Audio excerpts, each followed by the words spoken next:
मुहाफिज TV के दोस्तों अस्सलाम वालेकुम। नाज़रीन कराम, इस दुनिया में बेशुमार अल्लाह के वली गुजरे हैं जिन्होंने अपनी ज़िंदगी अल्लाह की रज़ा के लिए वक्फ़ कर दी। उनकी ज़िंदगी में कुछ ऐसे वाक़या रुनमा हुए हैं जिसे सुनते ही इंसान की अकल दंग रह जाती है, जिन पर यकीन करना मुश्किल ही नहीं नामुमकिन हो जाता है।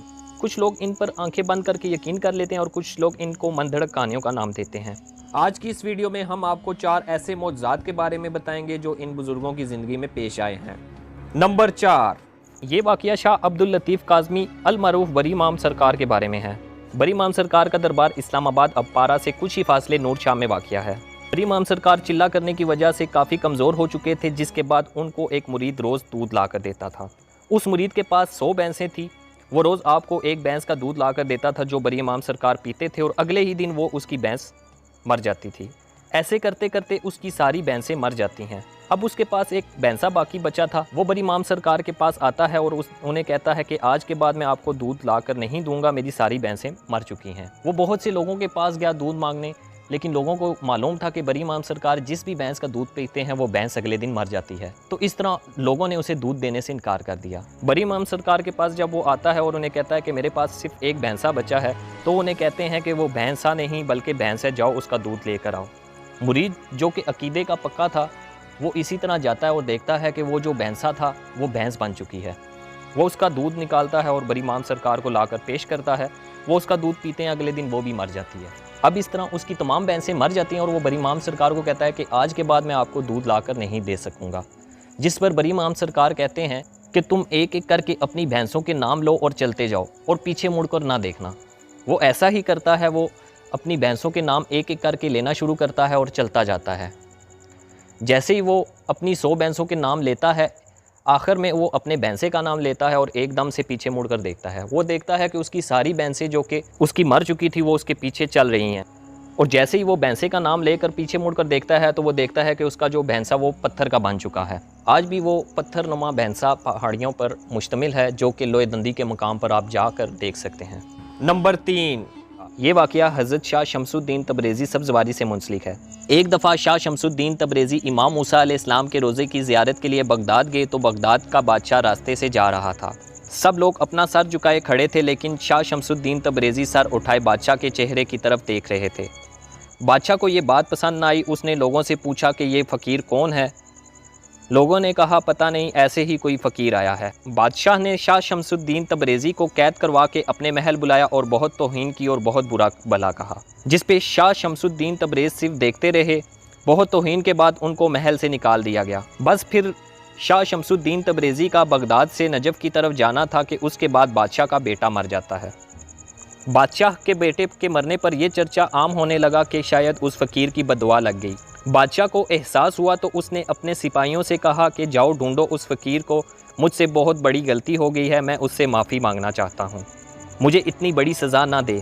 किसी ने कहा कि हम उस फ़कीर को नजफ़ में देखते हैं, वो रोज़ा अली के साए में बैठे होते हैं। वो सिपाही आते हैं और शाह शमसुद्दीन तबरेज़ी के कदमों में गिर जाते हैं और कहते हैं, ए अल्लाह के वली, चलो बादशाह के पास। जिस पर आप कहते हैं, कौन बादशाह? मेरा तो बादशाह सिर्फ अली है। उन्होंने कहा आप चलें, वो आपसे माफ़ी मांगना चाहता है, उसका बेटा मर गया है, उसे लगता है कि उसको आपकी बद्दुआ लगी है।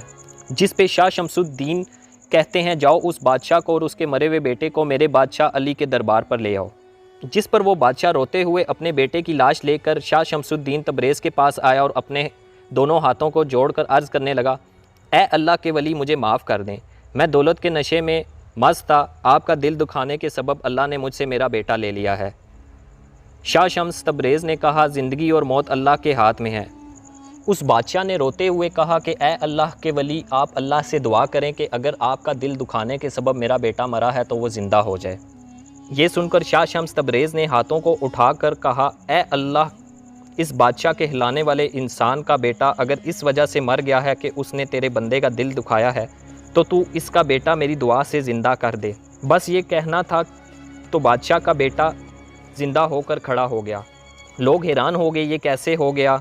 2 दिन से मरा हुआ इंसान कैसे ज़िंदा हो सकता है? यकीनन ये बहुत बड़ा जादूगर है। इसकी खाल उतारो और इसे संसार कर दो, इसे जिला वतन कर दो। ये बातें फैलने लगी। आपने जलाल में सब की तरफ देखा और कहा, अल्लाह के मौजज़े को तुम जादू कहते हो? तुम्हें खाल चाहिए? ये लो, बस ये कहकर उन्होंने अपने बालों को हाथों में पकड़ा और खींचकर अपनी खाल उतार कर उनके कदमों में फेंक दी। फिर आप वहाँ से हिंदुस्तान की तरफ रवाना हो गए। नंबर 2, ये वाक़या एक बुज़ुर्ग हज़रत शाह सुलेमान तोनसी रहमतुल्लाह अलैह और उनके एक मुरीद का है। उनका एक मुरीद जो पेशे से हुजाम था, उसका बेटा बाहर खेलने के लिए जाता है और कहीं खो जाता है। उसके अहलो अयाल उसे बहुत ढूंढते हैं पर वो नहीं मिलता। फिर वो मुरीद अपने पीर की खिदमत में हाजिर होता है और अर्ज़ करता है, ए मुर्शद, मेरा बेटा खो गया है, मैंने बहुत ढूंढा पर वो नहीं मिला, आप दुआ फरमा दें ताकि वो मिल जाए। तो शाह साहब खामोश हो जाते हैं और कुछ जवाब नहीं देते और ना ही दुआ करते हैं। मुरीद काफ़ी देर बैठने के बाद चला जाता है। इस बात को गुज़रे 18 साल हो जाते हैं, उनका बच्चा उन्हें नहीं मिलता। 18 साल बाद वही दिन वापस आता है जिस दिन उनका बच्चा खोता है।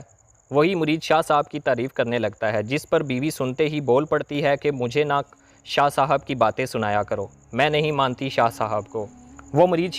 वो मुरीद अपनी बीवी से पूछता है कि तू क्यों नहीं मानती शाह साहब को। वो आगे से जवाब देती है, मैं उनको उस दिन मानूंगी जिस दिन वो मेरा बेटा ढूंढ कर मुझे देंगे। मुरीद जो अकीदे का पक्का था वो कहता है, जब वक्त आएगा तो शाह साहब ये भी कर देंगे। अब पीर साहब ने देखा मुरीद तो सब्र का बहुत पक्का निकला। शाह साहब ने बंदा भेजकर उस मुरीद को अपने पास बुला लिया। जैसे ही वो आता है, शाह साहब अपनी पग उतार कर उसके सामने रखते हैं और कहते हैं, मेरे बाल बहुत लंबे हो गए हैं, तू ऐसा कर मेरी टिंड कर दे। उसने उस्तरा लिया तो सीधी साइड से टिंड करने लगा। अब उसके अंदर बीवी की बात के ज़ख्म थे और बेटे की 18 साल की जुदाई थी। पीर साहब भी सामने बैठे थे। फिर क्या होता है कि जब ज़ख्म से कुछ बयान ना हो पाया तो उसकी आंखों से आंसू बहने लगते हैं। मुरीद दाएं साइड की टिंड कर चुका होता है, जिस पे आधे हिस्से पर बाल होते हैं और आधे हिस्से की टिंड हो चुकी होती है।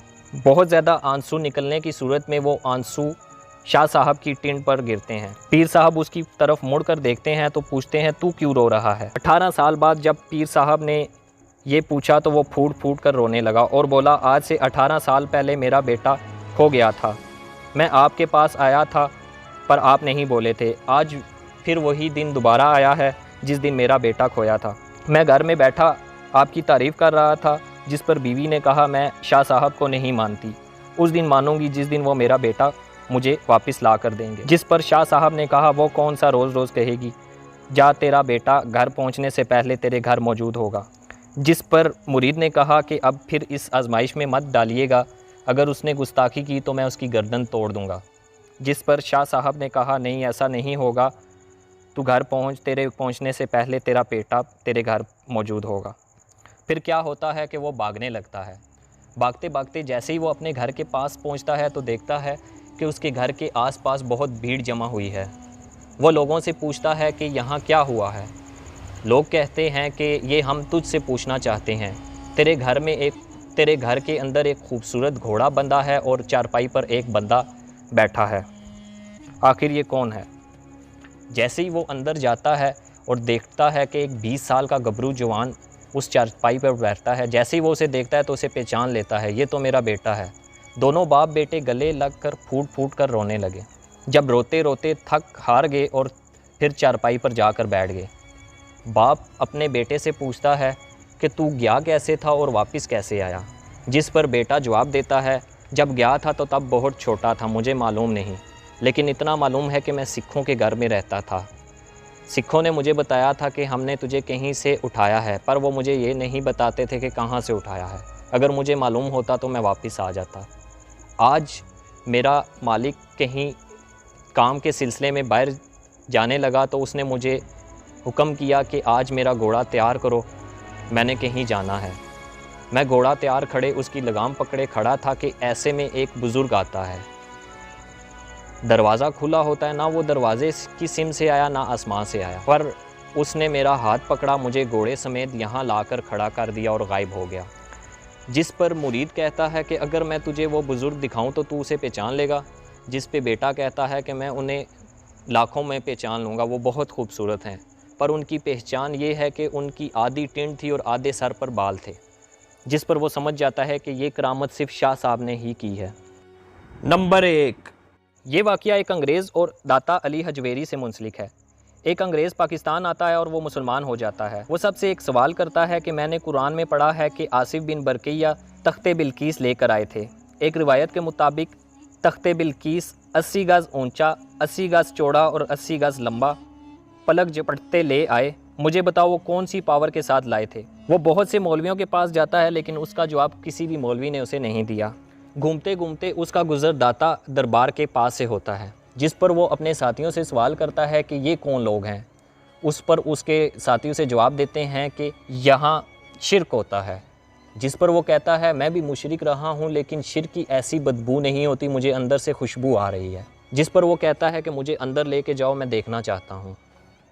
जैसे ही वो अंदर जाता है तो सामने से दाता साहब आ रहे होते हैं। वो उसे मिलने के बाद पूछते हैं कि तू ठंडा लेगा या गर्म लेगा। चूँकि वो ठंडे इलाके से था तो उसने कहा कि मैं गर्म लूँगा। इतने में दाता साहब अपना हाथ घुमाते हैं तो चाय की प्याली उनके हाथ में आ जाती है, वो उसके सामने पेश कर देते हैं। वो अंग्रेज़ ये मंज़र देखने के साथ ही बेहोश हो जाता है। काफ़ी देर के बाद जब उसे होश आता है तो वो पूछता है कि वो दाता साहब कहाँ गए हैं।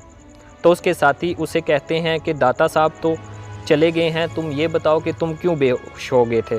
तो वो कहने लगा, मेरा जो सवाल था कि तख्ते बिल्कीस कैसे आया है, तुम लोगों ने तो मुझे वो जवाब ना दे सके, लेकिन ये प्याली देखते हो, ये लंदन मेरे फ्लैट की प्याली है जो कि बाबा जी ने पलक झपकते ही मेरे लंदन के घर की प्याली लाकर यहाँ मेरे सामने रख दी। तो मैं समझ गया तख्ते बिल्कीस कैसे आया था। आज भी उस अंग्रेज़ की कब्र दाता दरबार में वाक़या है। अगर आपका वहाँ जाना हुआ तो आप वहाँ जाकर देख सकते हैं। नाज़रीन कराम, ये वो बातें हैं जो हम बरसों से बचपन से सुनते आ रहे हैं। आपको ये कितनी हकीकत लगती है कमेंट करके ज़रूर बताइएगा। वीडियो पसंद आई है तो वीडियो को लाइक कीजिएगा। इस तरह की इन्फॉर्मेटिव वीडियो सबसे पहले देखने के लिए चैनल को सब्सक्राइब करने के साथ बेल आइकन को लाजमी से प्रेस कीजिएगा। आज के लिए बस इतना ही था। मैं मिलूंगा आपको नेक्स्ट वीडियो में। तब तक के लिए अपना और अपने प्यारों का ख्याल रखिएगा। बहुत शुक्रिया। अल्लाह हाफिज़।